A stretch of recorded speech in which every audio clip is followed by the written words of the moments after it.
So there's this new game coming out, and I didn't. I heard a little bit about it here and there, and it sounds interesting. It's in the Bioshock world, if I'm correct. Well, it is a retooling of Bioshock. No, a reboot of Bioshock. Something around along that line. Bioshock adjacent, and it's called Atomic Heart. Interesting game nonetheless. I'm reading the synopsis. It's set 1955 USSR, following the invention of special substance called polymer in 1936. Scientist Dmitry, I'm gonna butcher that, launched a massive network of artificial intelligence called Collective. The goal was to create AI assistants that could make the lives of humans easier by freeing them of manual labor. The good news is that it worked for nearly 2 decades before things took a turn for the worst. The game picks up during the launch of Collective 2.0 and a new device called Thought that would allow humans to control the network using their minds. Unfortunately, the launch was sabotaged, and as a result, robots began to attack humans, leading to hundreds of deaths. It sounds interesting. Might actually look into it. It's gonna be out next week on PC on Game Pass, so it's an Xbox game, so PC, all that, out next week. But apparently, there's some controversy because I guess Mudfish, the company that is producing Atomic Heart, was founded in Russia. You can probably see where this is going. Right here. Atomic Heart is maintained by nice level of buzz in the background, while other games have come to the fore in 2023. Its wild gameplay looks reminiscent of the popular franchise in the genre, such as 2K's legendary Bioshock series. Okay, so it's a version of that. What is the Atomic Heart controversy? The first murmuring of distance surrounding Atomic Heart began in January 16th, 2023, when Mudfish's official Twitter account posted a statement regarding questions about the company. Gamers wanted to know if Russia had been directly involved. Had been directly involved. It's not involvement. It's involved in the game, and if they've helped to fund the game. These apprehensions were understandable given the game's concept is about a KGB agent in a world where Russia has developed game-changing polymer technology and won World War II. Well, I mean, technically Russia did win World War II. It's complicated. That gets into history stuff, but they started on the bad side before moving over to the other side. So, guy, you had this tweet from Mudfish Atomic Heart. Guys, we've noticed the questions surrounding where we at Mudfish stand. We want to assure you that Mudfish is a developer and a studio with a global team focused on an innovative game and is undeniable a pro-peace organization against violence against people. Simple. Just gotta say that. You don't really need to dig any deeper, but that wasn't enough. And to be fair, they kind of put their feet in their mouth. This was subsequently followed by a couple of additional comments in a thread to their own tweet. We do not comment on politics or religion. Rest assured, we are a global team focused on getting Atomic Heart into the hands of gamers everywhere. And we do not and will not condone contributions or spammers with offensive, hateful, discriminatory, violent, or threatening language or content, they said. Yeah, simple enough. But simply because they have Russia ties, Rushkis, and ties to, being founded in Moscow, and because of what's going on over there, apparently people are not happy with them. Apparently they're getting attacked, and I don't normally use Polygon for anything, but apparently Atomic Heart composer donates fee to Ukraine fund amid game's controversial Russia links. So, you worked on the game.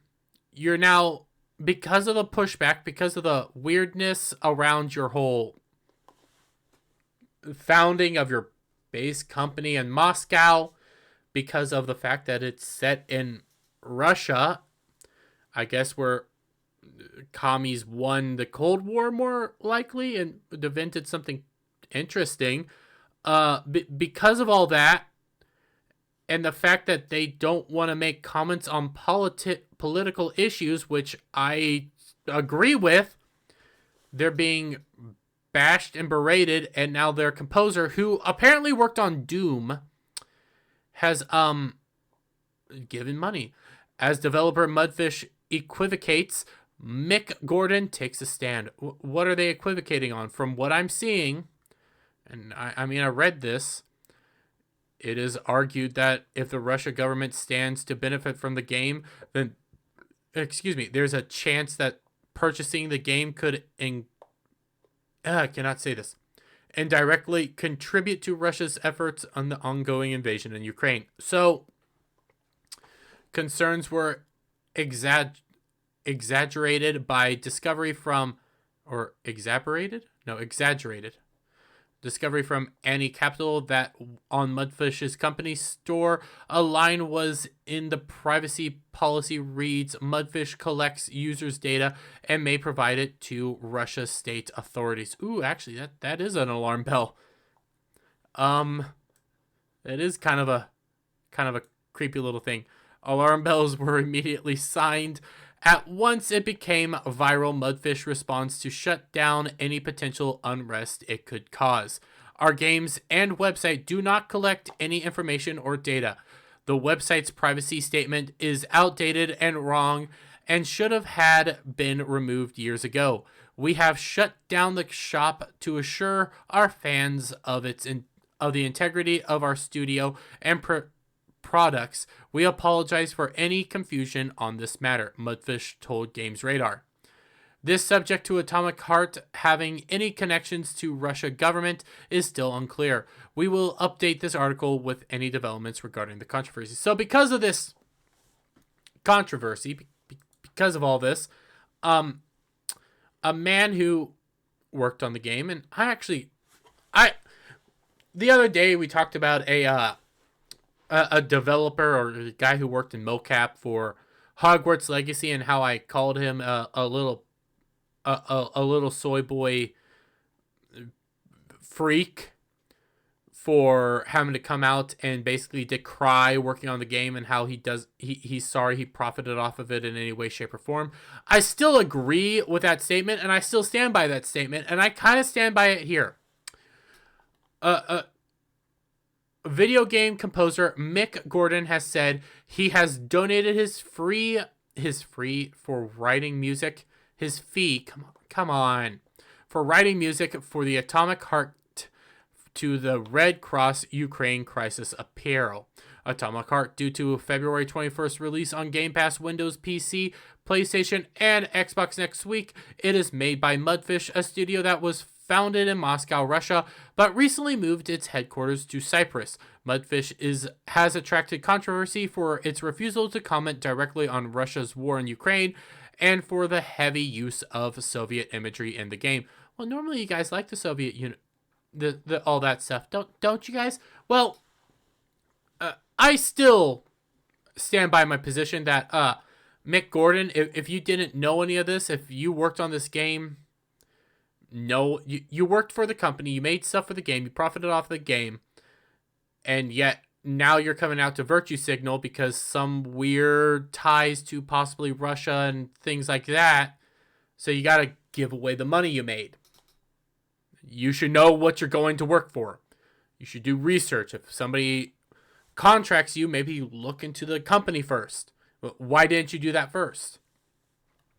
Gordon, who is Australian, tweeted that his donations was made to stand in solidarity with the people of Ukraine. In a statement, the Doom and Doom Eternal composer describes himself as horrified by the immense suffering caused by Russia invasion.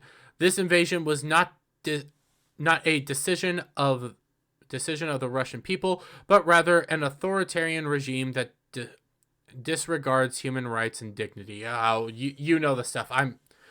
I really don't care to talk about the Russia-Ukraine thing. I'm a peace guy. I'm a guy that cares more about domestic issues over that. But I know that is an issue, and I know my heart goes out to the people infected on both sides, because I'm not a fan of war.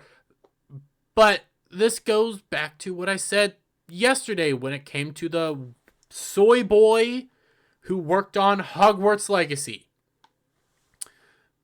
Why did you work for them? Why did you work for them? So, because you didn't do your due diligence, and this goes to a composer that could have basically gone anywhere, from my understanding, because, I mean, he did work on Doom and Doom Eternal. Those are some massive things. But because, you're a major dude, you didn't do your due diligence, now you have some weird, questionable activities, questionable things. I'm not letting Atomic Heart off the hook completely, but there's some weird controversy. So now, because honestly, I do agree with the basic standpoint of don't comment on politics and religion, basically, but because of that, because they won't denounce any side or make any comment, you have to come out here and virtue signal, so you're giving your money away. You still worked on it. Your name's still attached. I get it. You're giving your money away. Good for you, but you're still virtue signaling because of some possible connection, not even confirmed connection. Why didn't you do your due diligence? Why didn't you look into the company you were working for? That's on you. That's not on them. And you coming out here to virtue signal doesn't prove anything. It actually kind of makes you look even more pathetic. Kind of stupid, actually. Why didn't you look into them? I don't know anything about a lot of these connections. I just started hearing about it, I think, for you guys 2 nights ago. For me, it would just been last night on, what was it? Tuesday's night main event, when they started talking about some of these weird connections. But the game still looks interesting. Maybe more developments will come up with the whole ties to Russia. But in the meantime, dude, you're kind of pathetic. But let me get you guys' thoughts down in the comments below. If you like this video, give it a thumbs up, share it out with your friends, hit that subscribe button, hit that notification bell for every time I put out a new video and go live, and I'll see you guys on the next one. Bye for now.